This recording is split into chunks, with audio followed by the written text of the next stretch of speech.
ये छात्र छात्राओं, एक बार फिर से आपका एक नए वीडियो में स्वागत है। जैसा कि मैंने कल आपको वीडियो के माध्यम से एवं अपने लिखित नोट्स के माध्यम से गद्यांशों की व्याख्या के संबंध में चर्चा की थी, उसी क्रम में आज पुनः उपस्थित हूँ पद्यांश खंड की चर्चा करने के लिए। कक्षा 9 से कक्षा 12 तक के सभी छात्रों के लिए पद्यांश की व्याख्या करने के लिए परीक्षा में प्रश्न अनिवार्य रूप से आता है और जिस पर निर्धारित अंक 4 होते हैं। प्रश्न में अथवा भी होता है, किसी एक का चयन करके उसको हल करना होता है। तो चलिए मैं आपके लिए आज पद्यांश की व्याख्या कैसे करनी है इसके संबंध में एक संक्षिप्त सी जानकारी दे दूँ। जानकारी देने के पहले मैं आप सब छात्र छात्राओं को ये बताना चाहता हूँ कि व्हाट्सएप ग्रुप पर शैक्षणिक सामग्री तो आपको भेजी जाती है जो लिखित रूप में होती है। उसका अवलोकन करने के पश्चात आप हो सकता है उसको लिखते भी होंगे, कुछ लोग नहीं भी लिखते होंगे और इस तरह से वो डिलीट भी हो जाती है। इस कारण से सीधा प्रत्यक्ष संवाद करने के लिए, आपसे रूबरू होने के लिए मैंने वीडियो बनाने का जो उपक्रम शुरू किया है वह निरंतर जारी रहेगा। इसके लिए आप चाहें तो YouTube पर जा कर के AK राजौरिया सर्च करें, उसमें आपको सभी वीडियो जो शैक्षणिक गतिविधियों पर आधारित हैं देखने के लिए मिल जाएंगे। यह बताना इसलिए भी अनिवार्य है कि कुछ छात्र छात्राएं जो ग्रुप में बाद में जुड़े हैं, संभवतः उन्हों को पूरी जानकारी प्राप्त नहीं हो पाई है, अतः आप वहां से देख सकते हैं, समझ सकते हैं। तो चलिए मूल विषय की ओर। जैसा कि मैंने आपको बताया है कि आज हमें पद्यांश की व्याख्या करना सीखना है। कक्षा 9 से कक्षा 12 तक के लिए 4 अंक पर निर्धारित होता है ये प्रश्न, और इसका क्रम भी लगभग वैसा ही होता है जैसा हमने गद्यांश की व्याख्या करने में सीखा है। थोड़ा सा अंतर होता है तो उसको हम समझ लें। पद्यांश की व्याख्या करने के लिए भी मुख्य रूप से 4 बिंदु ही होते हैं। पहले बिंदु के अंतर्गत संदर्भ आता है, दूसरा बिंदु प्रसंग, तीसरा व्याख्या और चौथा यहाँ पर हमें काव्य सौंदर्य लिखना है। काव्य सौंदर्य। चलिए नंबर 1 पर संदर्भ आता है। जैसा कि आपको मालूम ही है, संदर्भ के अंतर्गत हम सबसे पहले अपनी पाठ्य पुस्तक का नाम लिखते हैं, उसके बाद पाठ का नाम लिखते हैं और अंत में चूँकि ये पद्य खंड से लिया जाता है, कविता होती है, इसलिए यहाँ पर कवि का नाम लिखते हैं। लेखक का नाम नहीं, कवि का नाम यहाँ पर लिखा जाता है। इन 3 चीज़ों को लिखने के बाद संदर्भ पूरा हो जाता है। इसके बाद चलते हैं प्रसंग की ओर। जब हम दिए गए पद्यांश को बार बार पढ़ लेते हैं, अनेक बार पढ़ लेते हैं, तो हमें ये विदित हो जाता है कि ये पद्य किस पाठ से अवतरित हुआ है और इसके कवि कौन हैं। चूँकि मैंने पहले ही आपको बताया है कि हिंदी के पाठ्यक्रम की जो विषय सूची पुस्तक के पहले पेज पर है और जो मैंने ग्रुप पर आज सेंड की है, वो हमें भली भांति याद कर लेना है।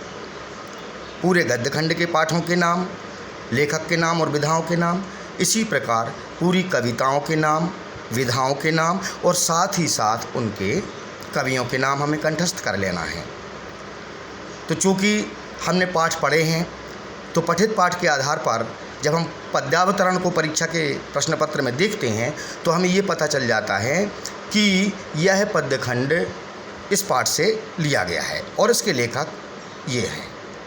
तो ये जानकारी हम भर देते हैं संदर्भ के अंतर्गत। अब चलते हैं प्रसंग की ओर। दूसरा बिंदु आता है प्रसंग। प्रसंग में हम जब पद्यावतरण को बार बार पढ़ लेते हैं तो हमें ये पता चल जाता है कि इस पद के माध्यम से कवि हमसे क्या कहना चाहता है, कवि हमें क्या शिक्षा या क्या उपदेश देना चाहता है, अथवा उदाहरण के लिए भक्ति काव्य में कवि किन भगवान की वंदना अपने शब्दों में कर रहा है। तो प्रसंग में मात्र हमें यही उल्लेख करना होता है कि इस पद में कवि ने यह बात बताने का प्रयास किया है। संक्षिप्त में हम प्रसंग को लिख देते हैं। और इसके बाद इस प्रश्न का सबसे महत्वपूर्ण भाग आता है जिसे कहते हैं व्याख्या। व्याख्या करने के लिए बहुत ही आवश्यक है कि हमें कठिन शब्दों के शब्दार्थ याद हों, उनके मायने याद हों। यदि हमें मायने याद नहीं होंगे, शब्दार्थ याद नहीं होंगे, तो हमें व्याख्या करने में कठिनाई आएगी। अतः सबसे पहले हमें पुस्तक में दिए गए शब्दार्थों को भली भांति याद कर लेना है जो जिस पाठ से संबंधित हैं। तो व्याख्या करने के लिए कवि ने जो पंक्तियाँ प्रस्तुत की हैं उनको सरल भाषा में और उनका विश्लेषण करके, अर्थात उनके मायने लिख करके, उनके अर्थ लिख करके अपनी सहज भाषा में हमें उसकी व्याख्या करना होती है। वाक्यांश विशेष सावधानी पूर्वक लिखा जाए एवं हमारी भाषा सरल, सहज एवं बोधगम्य हो। इस तरह से पद्यांश की व्याख्या आसानी से की जा सकती है।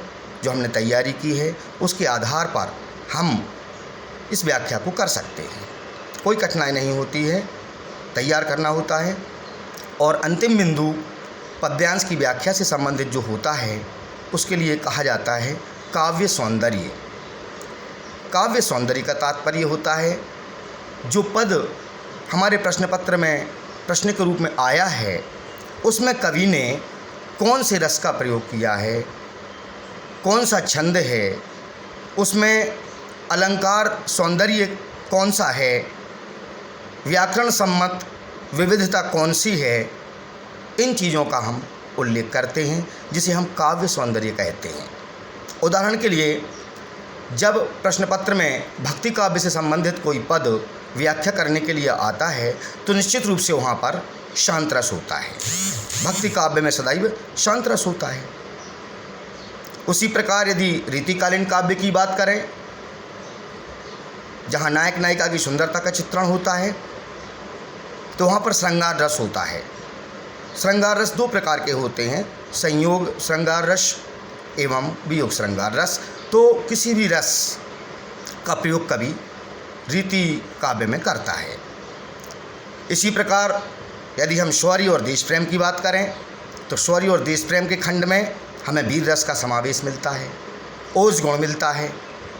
इस तरह से हम काव्य सौंदर्य के अंतर्गत जितनी विशेषताएं हमें दिए गए पद में परिलक्षित होती हैं सावधानी पूर्वक उनका उल्लेख कर देते हैं। स्मरण रहे, निरर्थक लिखने पर अंक कभी प्राप्त नहीं होते, इसलिए हम सार्थक ही लिखें। पद में जिस बात को कहने का प्रयास कवि ने किया है हम अपने सरल शब्दों में उस के मूल भाव को, उसके केंद्रीय भाव को पाठक तक पहुंचाएं। जैसा कि मैंने कल बताया था, इस प्रश्न पर भी 4 अंक निर्धारित होते हैं। संदर्भ के लिए 1 अंक, प्रसंग के लिए 1 अंक, व्याख्या के लिए 2 अंक एवं काव्य सौंदर्य के लिए, क्षमा करें, काव्य सौंदर्य के लिए भी 1 अंक होता है। इस तरह से कुल मिलाकर के यह प्रश्न 4 अंकों पर पूछा जाता है।